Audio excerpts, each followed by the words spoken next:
Și am ajuns la cel mai tare camping din Austria. Pentru noi, bineînțeles. Bineînțeles.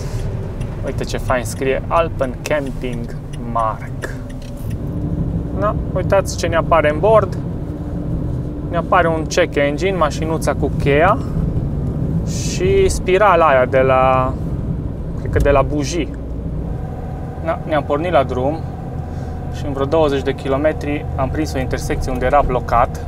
Am oprit din nou pe marginea drumului, chiar în vârf. Suntem pe un pas, abia am urcat, au apărut din nou eroarea, iar ajungem la granița dintre Ungaria și România. Nu ne-au oprit, doar am încetinit, am lăsat geamul jos, s-a uitat la fața noastră și a zis mergeți, o zi bună. Nu am avut față de suspecți.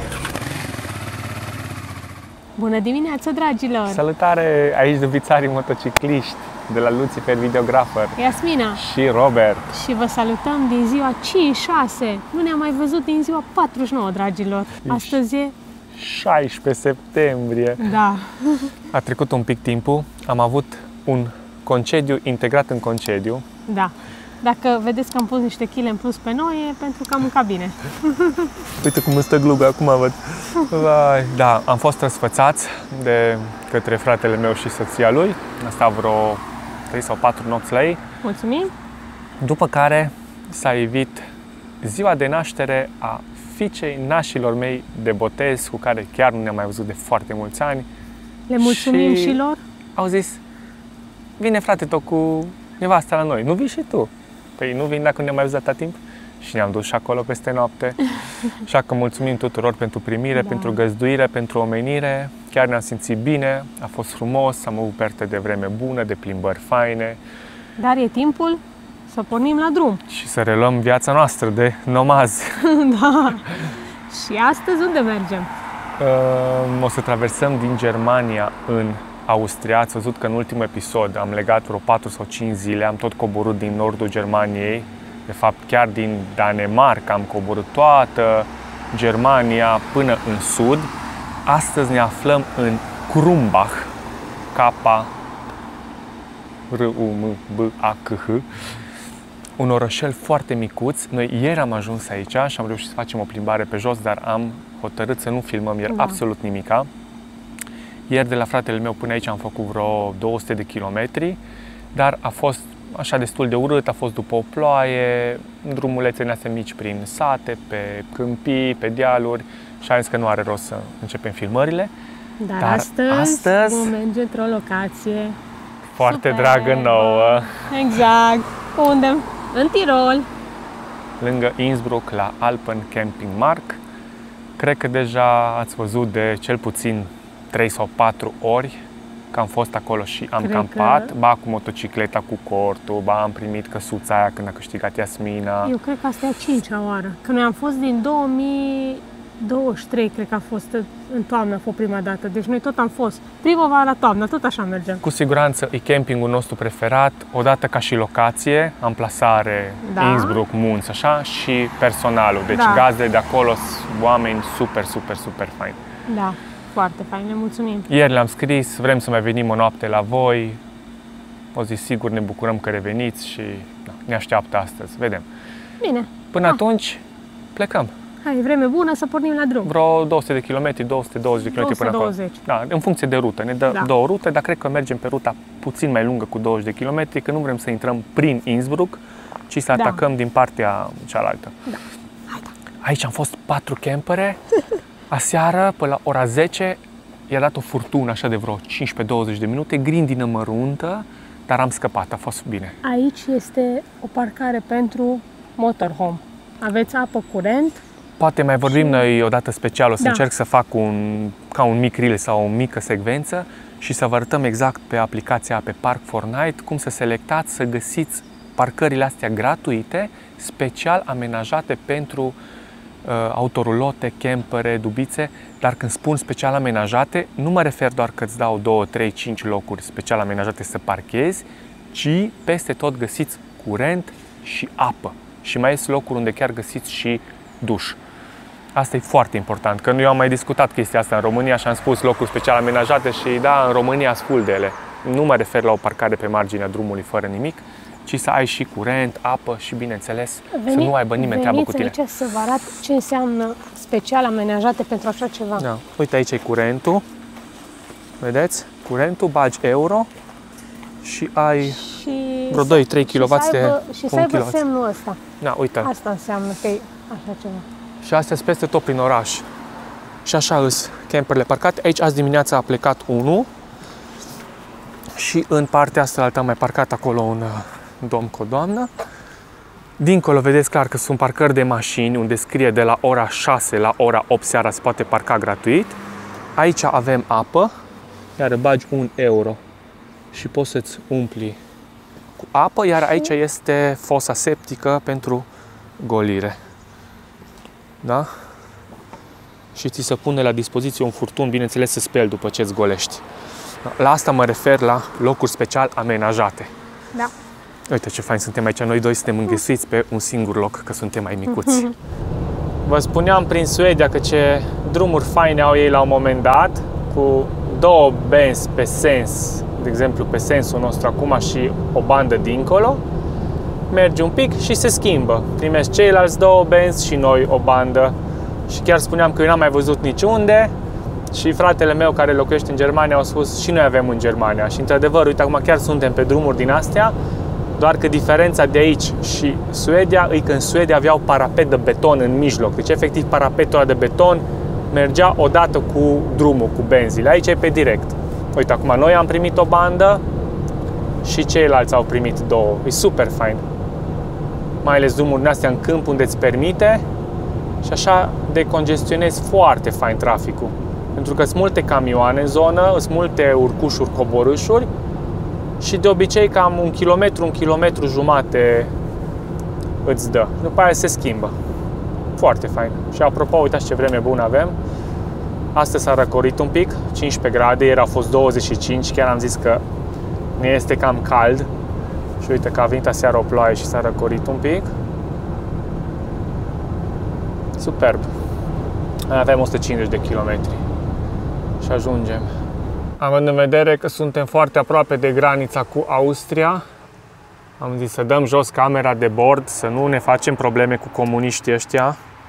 Și mulți m-ați întrebat că ce cameră folosesc. Uite, e de la 70 mai Dashcam A200. Și așa avem pe față și pe spate avem un apel lunet acolo în mijloc. Am oprit într-o parcare din asta mai mult de camioane ca să bem o cacao. Iașmina își mai face o cafea cu aparatul de la Utin și mergem mai departe. Nu mai avem mult și trecem în Austria. În 100 de metri peste apa asta avem granița dintre Germania și Austria. Și gata. Am trecut apa, ne întâmpină un tractor și aici mi se pare că mai este încă o dată trecerea peste apă. Uite, și am mai trecut o dată. Apa asta e granița, nu știu cum se numește, că nu văd până acolo. Uite, aici e oficial tabla de Austria. Am fost mai în față cu vreo 200 de metri.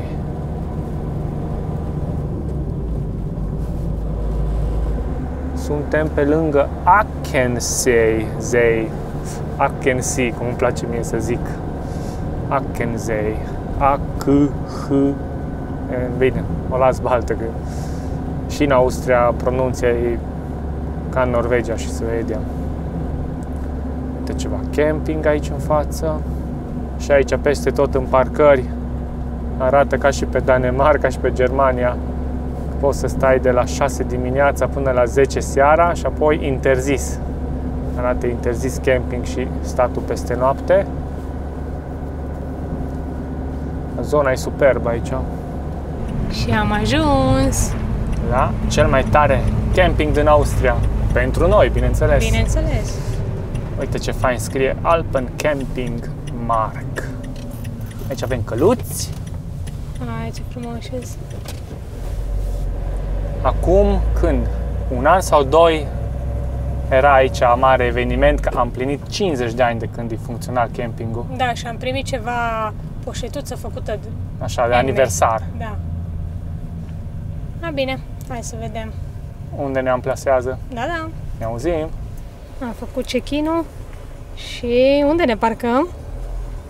Primim teoretic prima locație. Și aici au zis că poți, că tot ai view. Da. Au zis că the first one. Și acolo era ok, mai bine acolo. Aici jos. Da, mai bine e acolo. Că stai mai drept, că the first one. Uite aici jos.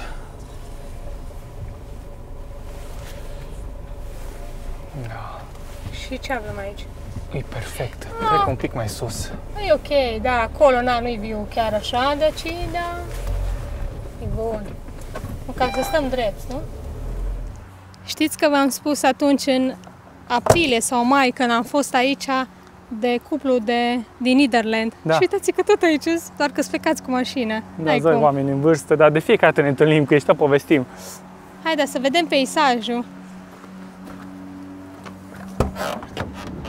Super. Am terminat cu partea de check-in, am fost să plătim 31 de euro, 2 persoane cu dubiță și am mai plătit 5 euro pentru a spăla, fără uscat, pentru că o să deschidem marchiza imediat, că bate vântul și vreme faină. Știu că noi am zis că o să încercăm pe cât posibil să stăm fără campinguri și fără plată, dar e campingul nostru preferat, deci aici n-ai cum să treci prin Austria să nu vii măcar o noapte aici, e păcat. Și oricum prețul e ok, dacă o luăm așa. Păi, în Germania, ultima oară când am întrebat la un camping așa oarecare, au fost 40 și vreo 2 de euro doar să campezi, fără nimic extra. Deci noi așa acum cu 36 de euro avem și mașina de spălat. Și aici poți să-ți pui curentul, deși ai zis tu că nu-ți trebuie, că el e inclus în Da, preț. e inclus în preț, apropo, curentul, da. Mie nu mi-l trebuie, că eu n-am ce să fac cu el. Apropo, trebuie, cred că să-l și opresc, că deja mi-a încărcat tot, mi full. Să scot panourile ca să nu mai îmi stea MPPT-ul tot timpul să decupleze el. Hai la duș și să băgăm la spălat, după care ne apucăm de paste. Și am mai cumpărat mai înainte ceva carne faină de porc. Vedem ce facem mai târziu, combinăm ceva.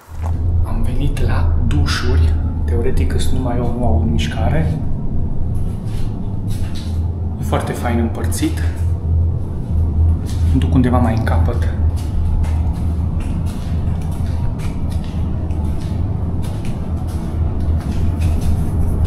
Hai că mă bag în una din astea, uite aici. Uite ce fain e.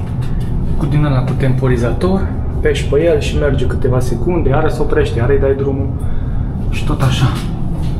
Da, super, și aici se vede spre grădină. Oameni buni, prima tură de mâncare pe astăzi. E gata, niște paste faine, cu șuncă cu parmezan, wow! Și vreau să vă arăt ultima mea achiziție, pe care am luat-o din Aldi, din Germania, cu 15 euro. Băi, fenomenal de faină. Am fost să spălăm vasele la bucătărie și am văzut că este un aparat de înghețată cu produse locale. Uite ce fain arată. Dar e înghețată de aia cum făceam noi acasă. Știți, când înghețam noi, băgam la congelator, nu știu, sirop de fructe sau ceva de genul. Mamă, ce gust bun are!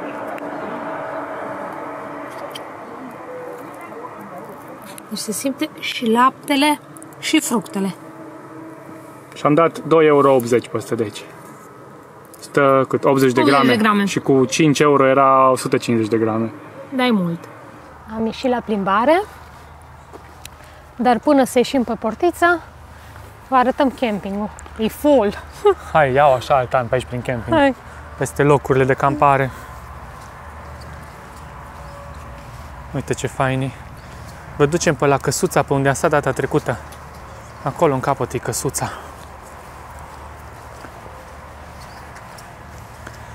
V-am povestit atunci că am participat, Iasmina, la un concurs din ăsta organizat pe Facebook. Uite, și pe acolo putem ieși. Da, hai să mergem roata pe la căsuță. Pe stânga aici tare. Și s-a înscris Iasmina, a participat acolo, nu știu ce-a făcut, a dat ea tag-uri, ce-a făcut. Și a primit mail că ea e câștigătoarea, de fapt una din cele 3 câștigătoare. Și a câștigat chiar în luna iulie-august, adică în plin sezon. Și noi am zis că nu vrem în plin sezon, noi vrem ori la început, ori la final. Și am venit cu motocicleta, am stat 3 sau 4 nopți. Aici am mai stat noi unde e Jeepul negru. odată cu Transalpul, Da, anul trecut. aici am stat cu cortul.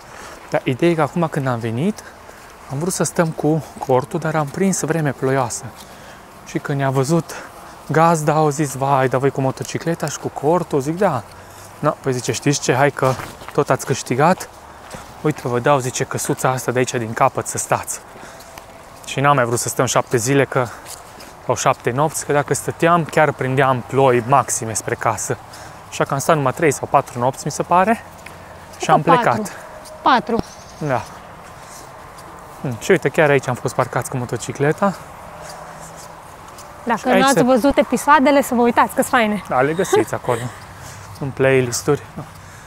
Pe aici se iasă și chiar aici deasupra are un drum. Cu simț. Nu vrea. Nu se lasă convins. Acum. Și încolo, aici avem văcuțele. Aici merg dimineața vacile. Uitați ce... Ai, ce noroi îi! Dar acum noi continuăm în partea asta alaltă și mergem până în capăt, venim pe aici și mergem până în partea aia undeva și dacă vrem, vedem, se poate face o tură așa de vreo 5 km, roata și se vine prin sat înapoi. Te păsărică aici, m-am speriat de ea. Hai că vă mai arătăm de pe traseu dacă e ceva interesant. Am ales să facem invers traseu față de data trecută. O luăm acum prima oară prin sat, aici prin Ver, W-E-R, și mergem roata. Revenim pe zona de pădure. Lucrurile s-au schimbat un pic. Se lucrează la drum. Aici data trecută era asfalt. Iar acum, ce să vedeți, tot e spart. Pic de noroi, nu-i grav. Nu știu la ce lucrează exact, că am văzut de la camping de acolo că au început să spargă ori la canalizare, ori schimbă tot, nu știu, bagă iară curentul pe sub sau chestii de genul ăsta. Cred că numai prin gaură putem pe aici pe jos.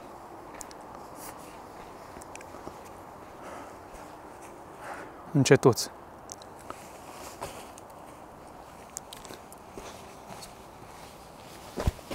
Pic de noroi. Da, și gândiți-vă că aici azi noapte a fost ploaie torențială. De aia încă totul e moale. E până în capăt, e așa. Oi bai, că e fain. Am ajuns înapoi pe partea noastră cu campingul. E drumul ăsta fain de pădure, avem niște vaci aici. Și în foarte scurt timp revenim la camping. Chiar a fost foarte fain. Hai să vedem că am plecat la 5:30 și acum e 6 și un sfert. Exact cum am zis, maxim o oră durează tot traseul. Mai dacă o luăm logic, cât poate fi vreo 4 km. Nu cred că am mers mai repede de 4 km pe oră. Dar e suficient. Ora 6:30, ne-am întors la Dubiță. A fost faină plimbare. Încheiem episodul, nu și ziua. Vedem mâine încotro luăm, adică spre casă, dar nu știm exact până unde mergem. O să studiem pe internet, pe tot hartă. aici, prin Austria. Studiem aplicația Park4Night și vedem unde găsim ceva, ori gratuit, ori ceva cu plată pe la oameni pe acasă, ori vedem. Noapte bună, ceau! Ceau, ceau, ne vedem dimineața!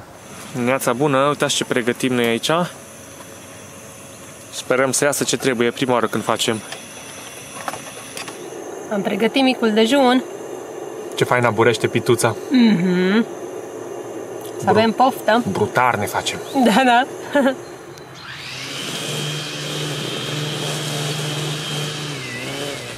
Ziua 5-7, dragilor.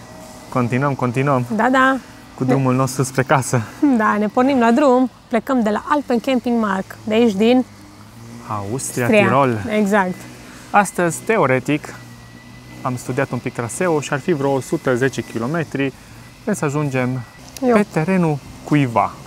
Da. Și tu poți să faci o donație de 5 euro. E foarte faină povestea din descriere. Scria acolo, cred că o doamnă, că ne-am trezit într-o zi ca și cum cu grădina noastră, cu locația noastră, zice, selectabilă sau cumva de genul, pe Park4Night. Și oamenii scriau că ce locație faină, că ce fain, că vă recomandăm să stați. Și atunci au zis, avem două opțiuni. Ori îngrădim și nu lăsăm pe nimeni, ori pur și simplu lăsăm oamenii să se bucure de acel spațiu. Și oamenii fiind călători, au lăsat la liber și au făcut acolo o chestie dacă vrei să donezi un 5 euro. Dar partea faină e că se menționează că să fiți civilizați, să lăsați curat și așa cum ați găsit. Dar partea faină e că au lăsat liber și cred că în cap 2-3 dubițe, ceva de genul. Așa că astăzi e ora deja 9:40. Să vedem, sperăm să ajungem până în ora 12. De obicei lumea nu se campează așa de vreme, doar după masă. Și poate avem noroc să stăm acolo o noapte. Ar fi fain. Hai să mergem. Hai da. Am oprit chiar la ieșire. De fapt, intrare, ieșire, ce vreți voi. Uitați ce peisaj ne înconjoară aici. Nu ai cum să nu-ți placă. Deci, vă spunem, pentru noi e campingul nostru preferat din Austria. Superb, superb. Ai ceva de zis? Nu. Completezi ceva? Da, că e fain. Mai fain ca acasă aici. Nu mai spune fain, că avem urmăritori care au spus că să renunțăm la cuvântul fain. Păi, bine, dacă e fain, e frumos, e minunat, e ce vreți voi, bine? E minu, drăgu. Chiar e frumos. Prescurtarea e faină. Am făcut în teorie ultimul plin la Dubiță pe tura asta. Am alimentat aici în Schwaz. Am avut 550 de kilometri pe bord și ne-am socotit că până acasă mai avea undeva în jur de 900-1000 aproximativ și eu sigur pot să fac cam 1200 orice ar fi cu un plin. Așa că am zis că mi-l umplu acum, îmi băga vreo 45 de litri și să ne ajungă. Și bineînțeles, vreme superbă, ora 10 fix, 13 grade. Ne bucurăm că astăzi încă nu este cald, abia de mâine începe să se încălzească pe aici. Noi așa ne-am obișnuit cu atmosfera aia de Suedia, Norvegia, țările scandinave, superb. Tot ce trece de 18-20 de grade deja ni se pare cald. Acum am trecut prin localitatea Vörgl și ne-am oprit că am tot studiat pe net, am văzut la mai multă lume, aspirator de geamuri. Îți absorbe ori dacă speli umezeala, efectiv când speli, dar noi vrem pentru condens. În fiecare dimineață avem condens atât pe parbriz, cât pe geamul lateral și pe geamul din spate. Și am mai văzut la ceva nemți care folosesc asta, îi 59 de euro, 300 de lei. Bă, nu știu dacă e mult, e puțin, e pe baterie și bineînțeles poți să folosești și acasă dacă speli geamurile de la apartament sau așa, dar noi vrem să-l folosim pentru a absorbi umezeala și condensul de pe geam, că în fiecare dimineață dăm cu cârpa, dăm cu șervețel și tot timpul să prelinge apa încolo. Și nu mai vrem. Sperăm să fie o decizie bună. Vă ținem la curent în timp cum o să se comporte. Nu ne-am putut abține. Un scurt unboxing. Văd că avem sticluță. Uite, cu fâs. Uite ce fain e, ca să speli geamul, dar asta văd că nu-i de aici. Ceva nu-i în regulă. Bun, vedem mai departe. Așa arată scula în sine. Și se pare că are mai multe capete. Are unul efectiv de spălat. Ăsta se pune aici. Aha, am înțeles. Asta se pune aici și fâs-fâsul vine aici. Uite ce fain. Și dai fâs-fâs, speli. Asta e cu Sky. O să-l speli după aia. Și mai urmează capul lui, care efectiv se bagă aici. Face click. Momentan nu are baterie. E descărcat, o să trebuiască să-l încărcăm. Hai să vedem cum iasă sticluța. Doar așa și golești. Interesant. Chiar sperăm să fie de folos. Și acum văd că are și un cap mic. Unul mare. Am trecut mai înainte un tunel așa scurt de vreo 1 kilometru și când am ieșit, un peisaj atât de frumos. Până am pornit camera, până nu știu ce, avem în față un microbus, un camion. Am început să încetinim și uite că nu se mai vede mare lucru. Atâta de frumoasă e zona asta. Efectiv, stai și te minunezi. Totul pare pictat așa, și că e o poveste.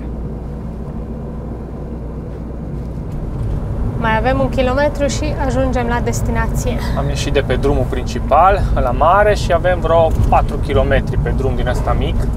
Numai aici am trecut și de lucrări la drum, avem o bifurcație cu semafor, am așteptat vreo 10 minute aproximativ, dar mâine tot pe aici trebuie să ieșim. Nu-i problemă. Uite că e ora 1 deja, e 17 grade afară. Wow, uite acolo ghețarul ăla sus. În față, wow, da, superb. Degeaba, zona în Austria pe aici n-ai ce să-ți dorești mai mult, chiar e frumos. Și uite că și cu locuri de campare mai găsești, uite, mai la oameni prin grădină, mai dai un 5 euro. Imediat ajungem. Trebuie să facem undeva stânga. Uite o vacă pe dreapta cum stă acolo cocoțată. Uite, te-ai grijă. Unde? Aici jos. Aici, nu? Da, undeva coborâm. Destinația este pe partea stângă. Aici? Da.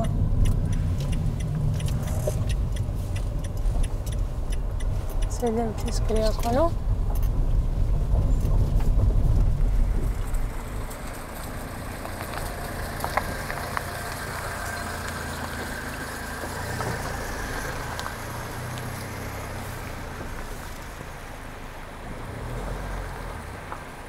Ne-am băgat chiar aici în capăt.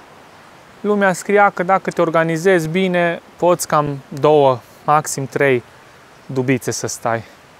Dacă ai nivelator la roți, poți să te pui și aici, unul în stânga, unul în dreapta, și mai rămâne loc pe mijloc să ieși. Și aici e cutiuța cu donații unde scrie că poți să lași 5 euro. Da, aici nu scrie, dar pe Parfortnite scrie 5 euro, știi? Da, numai ăsta nu știu unde e cheița de la ăsta. Cum deschizi? Am găsit sistemul de a băga cei 5 euro. Fiți pe fază, tip pușculiță, după aia am văzut. Da, aici. Uite, înghesui acolo. Cât să-l îndoi? Mai tare de atât? Nu, bagă-i cumva. Gata, au intrat. Super! Ce fain e varianta asta, că poți să cobori la apă. Poate vrei să speli niște, nu știu, farfurii, tacâmuri, orice. Uite ce fain e. Și aici cei curajoși chiar pot să facă și baie. E foarte curată apa. Vă dați seama că e apă de munte și este și foarte rece. Aici se văd urme de vaci, probabil vin la adăpat. Și eu mă duc să mă apuc de un gulaș foarte fain. Avem 2 felii de cărniță de porc ce am cumpărat-o ieri. Și vreau să mă apuc să facem la mini ceaunul ăla ce l-am cumpărat eu din Germania. De la Aldi. V-am arătat în ziua de ieri ăla fain, care am făcut pastele. Și ne-am oprit special să cumpărăm ceapă roșie, că dacă nu băgăm o ceapă, ce ai făcut fără ceapă? Pregătim cărnița, avem 2 felii din astea. Îs cu os, acum le dezosez, le tai așa cu bulețe și mă duc să le prăjesc. Așteptăm să se rumenească un pic aici carnea, imediat bag ceapa. O bunătate ce-o fi aici.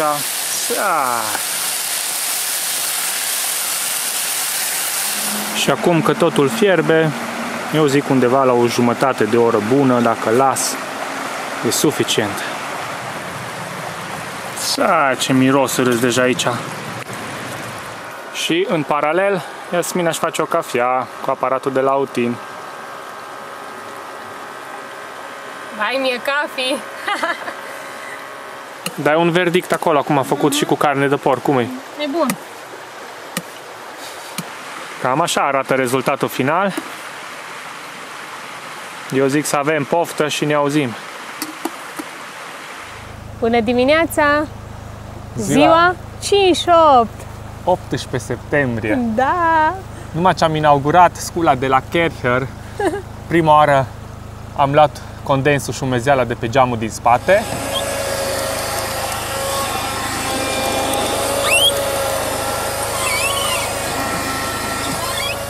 După care am trecut la parbriz.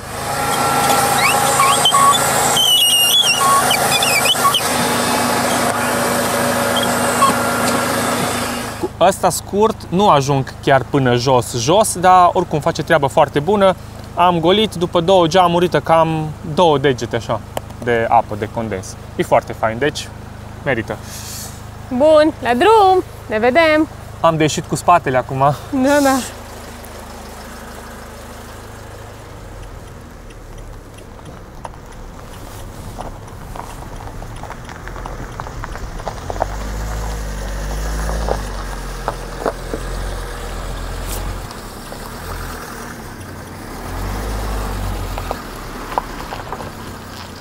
Ce vreme faină și valea e foarte frumoasă. Da, chiar acum în spatele nostru, unde am fost campați, e tot lanțul muntos ăla de la Großglockner. Wow, da, se vedea ghețarul, foarte Vedeau fain. piscurile înzăpezite.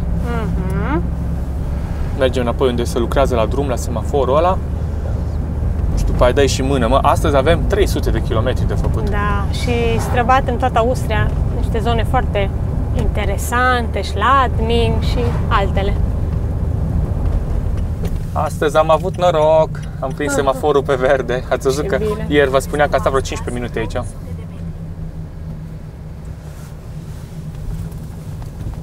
Vai, ce frumos e soarele pe dealurile alea acolo. Wow! Austria, știți ce e? Un fel de Apuseni la pătrat. La ai lumină distanță. Hai frumos. În episoadele anterioare v-am tot făcut hyperlapse-uri din alea faine de aici, de pe parbrizul mașinii, și v-am fi făcut și din frumoasa Austrie, că e frumoasă, dar din păcate sunt comuniști și este interzis să deții o cameră de bord sau să filmezi așa static. N-am înțeles exact ideea. Noi anii trecuți am mai tot filmat, dar se panichează lumea de pe internet pentru noi. Na, uitați ce ne apare în bord. Ne apare un check engine, mașinuța cu cheia și spirala aia de la, cred că de la bujii. Mașina merge bine, a apărut acum un minut. Trebuie să găsim o parcare ca să pot opri undeva, să oprim mașina, să o repornim, să vedem dacă persistă și eventual să pun testerul ăla meu pe ea. Acum încercăm să parcăm aici la Penny, numai că s-a aglomerat un pic. Vreau să parchez fix pe primul loc de parcare aici. Bun, primul rând, hai să oprim mașina. O lăsăm un pic să stea. Și după aia o repornim, să vedem dacă mai apare alea în bord și după aia să pun și testerul pe ea. Vedem ce e eroarea. Bun. Scos și cheia. Nu știu dacă are legătură. Punem contactul.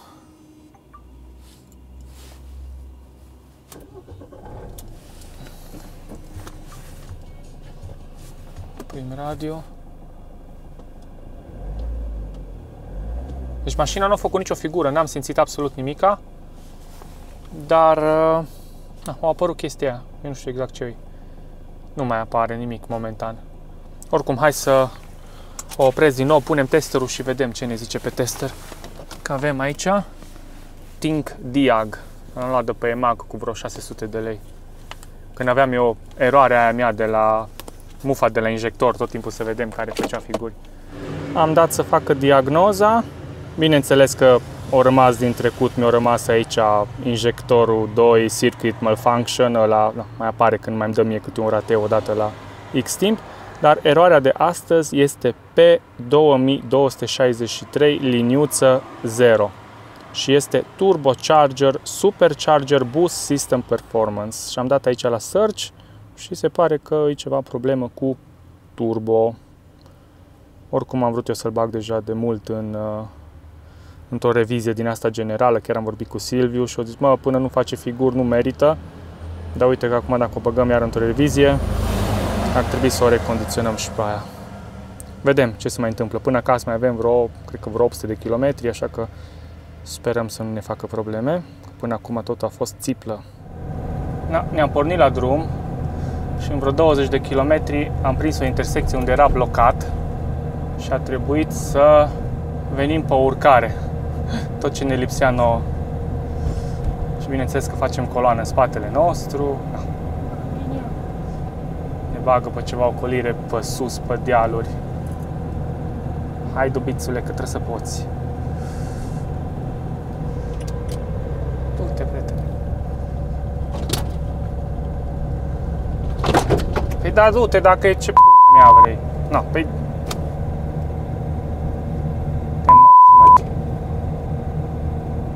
Vreme bună, așa că e timpul să ne oprim la o înghețată aici, prin Austria.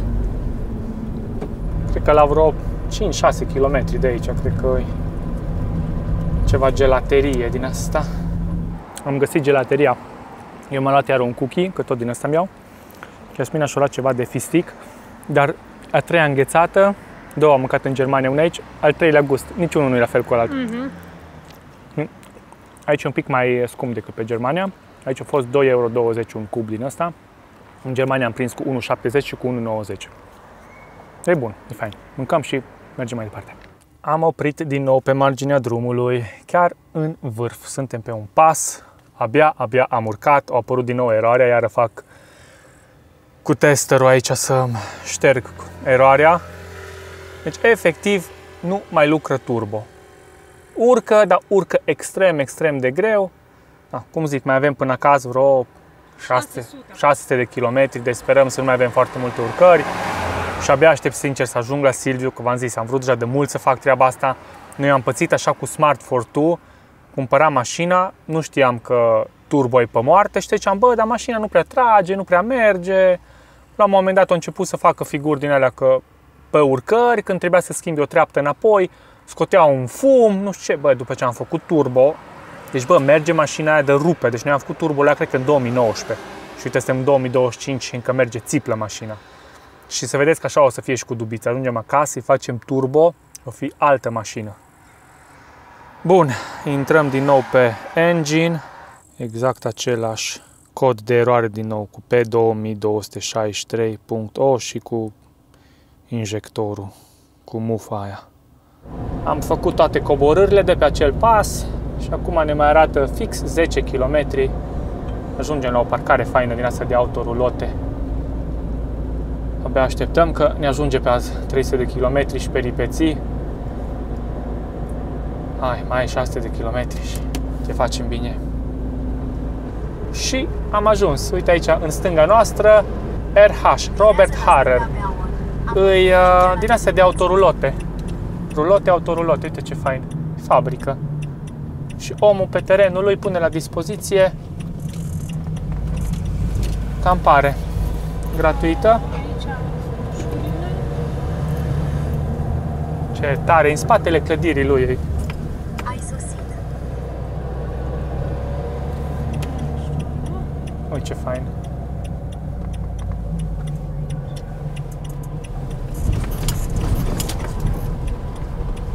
Nu-i nimeni. Absolut nimeni. Ce tare. Chiar ca. Hai că le punem fără curent, nu? Cam așa arată locația Pajiștea, Pășunia. Frumos. Suntem singurei. Sunt tot felul de din astea de curent. Poți să bagi euro și ai curent. Și aici, uitați ce tare îi. Plin de panouri solare, asta e fabrica. Acolo jos, aia tot e. Băi, ce tare. Și aici undeva-s dușurile alea. Acolo-s dușurile.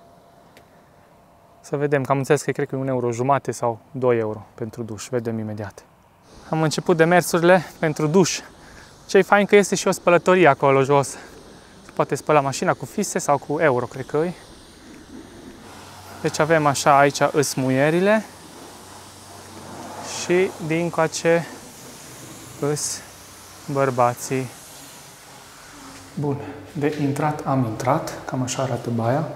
Deci plătești 50 de cenți ca să intri la WC-uri. Și acum pentru duș, stai să vedem ce e aici. Opa, aici. Pentru duș îi, ce scrie aici? 1 euro? 1 euro 3 minute sau ceva de genul? Nu, hai că a fost super tare. Eu am avut și de 1 euro, acolo scria 1 euro. Am băgat 1 euro și am mers 3 minute. Iasmina nu a avut de 1 euro, numai de 2 și a mers 6 minute. Băi, fain. Chiar super locația. Locația unde suntem noi acum este foarte aproape de localitatea Knopperhof, Stellplatz, Harrer Hill. Între timp, eu m-am apucat aici de paste. Iasmin a tăiat un pic de șuncă, eu am pus apa la fiert, apa fierbe, pastele fierb. Mai un pic mâncăm. Vremea e superbă, superbă, superbă. Neața, ziua 5-9. Începem cu condensul. Da, stai pot să-l pornesc. Afară a fost 8 grade.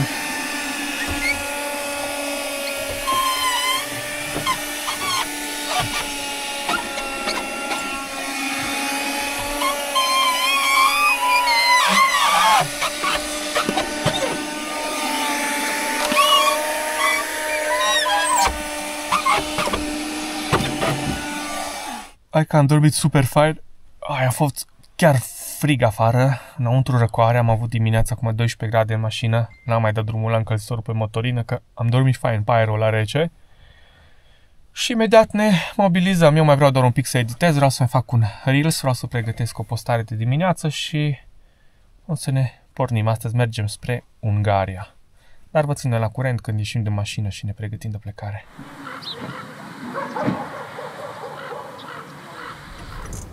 Am venit la spălătorie după 5-9 de zile, în penultima zi am decis să spălăm un pic dubița, că arată vreme bună și astăzi și mâine, deci nu mai murdărim, că ușa din spate și astea sunt un pic așa de praf, parbrizul și astea.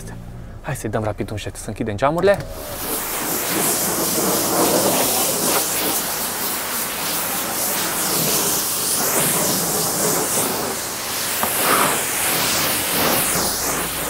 Altă treabă.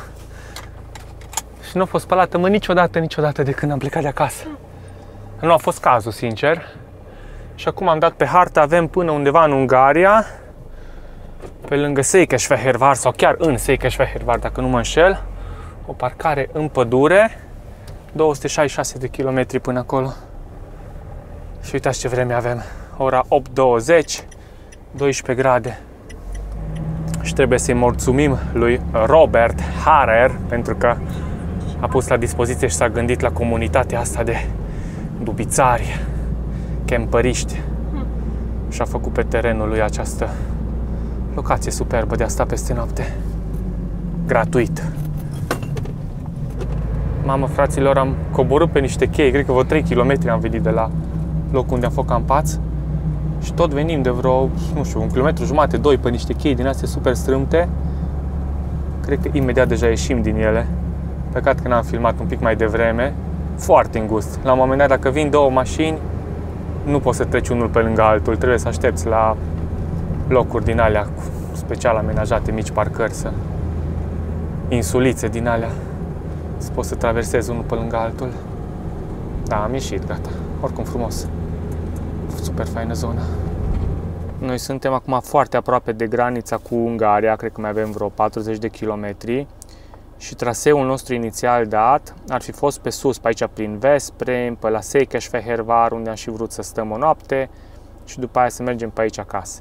Ideea e că eu acum mi-am adus aminte că aici pe porțiunea asta undeva există drumuri expres, ale lor cu 110 la oră și pe astea se plătesc vinete. Acum m-am uitat, e 134 de lei pentru autoutilitară. Așa că o să o luăm noi pe clasicul nostru traseu, cum mergeam noi pe Zalaegerszeg, pe Kaposvár, deasupra de Pécs și mergem noi pe Baia, pe Szeged și mergem frumos acasă. Dar astăzi mai vrem undeva să stăm o noapte în Ungaria, că astăzi este ziua 5-9 și vrem să avem rotund 60 de zile pe drum. Am oprit într-un șpar, ne luăm micul dejun, un croissant și ceva șuncă roșii și am dat reconfigurare traseu. Până la urmă mergem pe traseul nostru bine cunoscut și am găsit la Baia, undeva în pădure, tot așa o locație unde se poate campa, am găsit pe Park for Night. Până acolo, de aici, încă mai avem 300 și vreo 60 de kilometri, ceva de genul, hai să văd acum exact, 343. Am vrut inițial să-mi fac pe T-Park, pot să-mi fac, v-am zis, cu 130 de lei pe 10 zile, vinetă sau cu 105 lei pe o zi. Dar după aia ne-am gândit că pe deasupra de Balaton, zona aia, îs și mai multe urcări.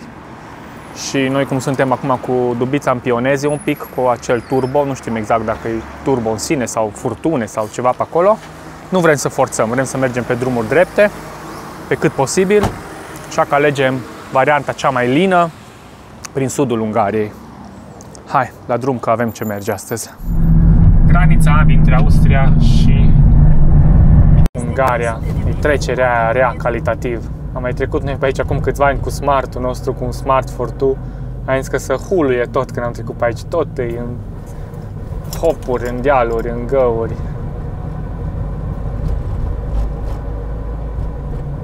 Și ne putem pune înapoi camera de bord. Trecem de la niște comuniști care nu sunt comuniști, austriecii, la Ungaria care chiar sunt comuniști. Dar sunt mai liberi decât comuniștii de austrieci. Înțelegeți voi ideea? Aici măcar te lasă să-ți aperi drepturile, că până la urmă camera de bord nu este să o folosești în concediu, ci în caz de un accident sau de o neplăcere sau să ajuți pe altul în trafic, să ai o dovadă. Ora fix 4:30 și am ajuns în localitatea Boio. Chiar la intrare, înainte să trecem Dunărea, am coborât și suntem într-un fel de ceala de la noi din Arad. E o pădure, îs câțiva țânțari. Chiar acum am dat drumul la o soluție din aia, o pastilă din aia, să ne mai fumege pe aici un pic. Avem ceva conservă din asta de mazăre cu ceva cartofi și morcov sau ce e pe acolo prin el. Am tot plimbat-o după noi de ceva timp și am zis că e timpul să o mâncăm acum. Dubița merge bine, nu face figuri, cu excepția urcărilor. Când ai de urcat și ceri sarcină, se cam chinuie. Mâine mai avem vreo 300 de km până acasă, sperăm să ajungem cu bine și atunci oricum o să o băgăm într-o revizie generală. Până acum Dubița e un erou. Avem 11.600 de km pe drum. Bună dimineața din Ungaria! Ziua 60, ultima zi. Cât septembrie? 20 septembrie. Hai de capul meu, am plecat, mă, oameni buni, în plină vară și ajungem acasă toamnă. Mai avem 210 km, acum m-am uitat mai bine pe hartă, ieri v-am spus în jur de 300, dar aveam eu altceva în cap. Deci 210 km ne despart și terminăm tura. Trist. Dubițele, trebuie să fie rău până la capăt. Am vorbit aseară cu Silviu, el e plecat un pic concediu de weekend și ne auzim la începutul săptămânii viitoare să o ducem la o revizie completă. Hai, spre casă! Hai.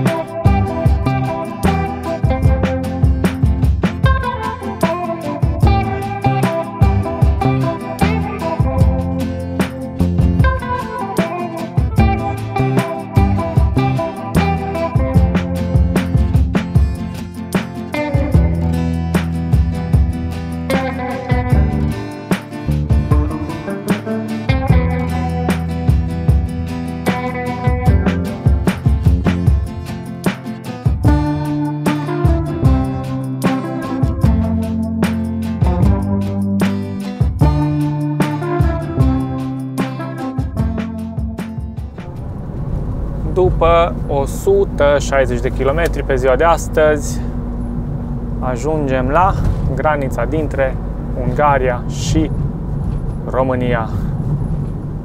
Vama este cam pustie, de când cu Schengen-ul nu prea se mai întâmplă mare lucru pe aici. De aici mai avem încă 50 de kilometri și ajungem acasă. Hai că vă arătăm un pic 2-3 cadre cu vama goală.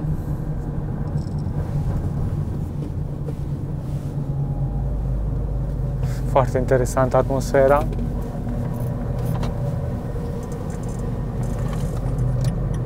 Camioanele sunt pe autostradă. În general, marea majoritate a lumii e pe autostradă. Numai noi suntem pe aici pe drumuri mici.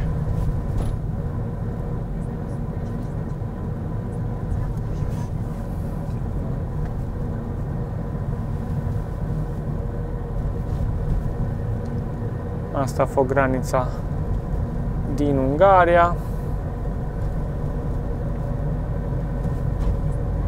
Și acum trecem și la noi.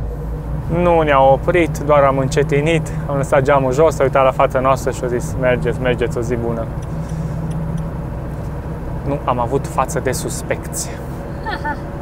Gata, oficial suntem în Nădlac.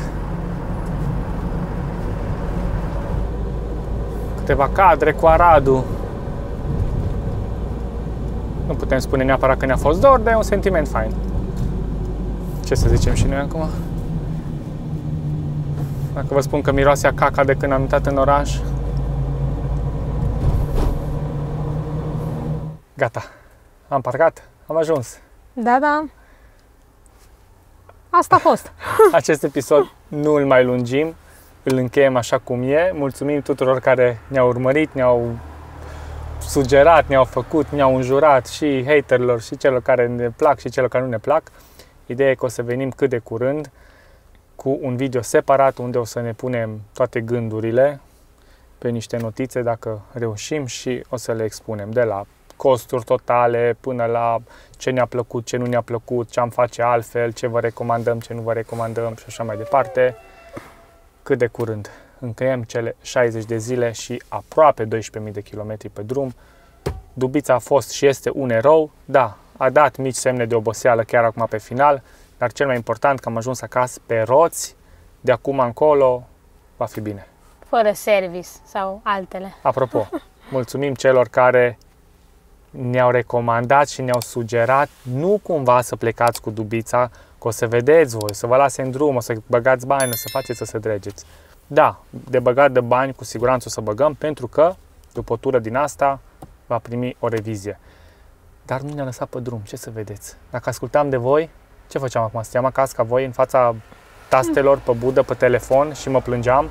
Nu, am riscat și uite, și am câștigat. Nu riști, nu câștigi. Exact. Like, comment, subscribe, cumpărați-mi o cafea pentru că urmează și alte ture faine. Ciao! Ciao, ciao!